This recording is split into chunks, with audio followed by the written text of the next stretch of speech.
How you guys doing? Just a quick video here to kind of give you a visual representation between the light tint and the dark tint.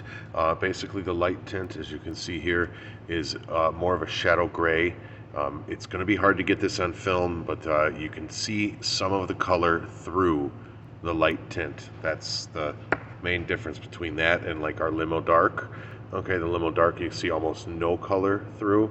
Again, I'm really sorry about the camera. I'm doing the best I can. Kind of put them right next to each other here and show you.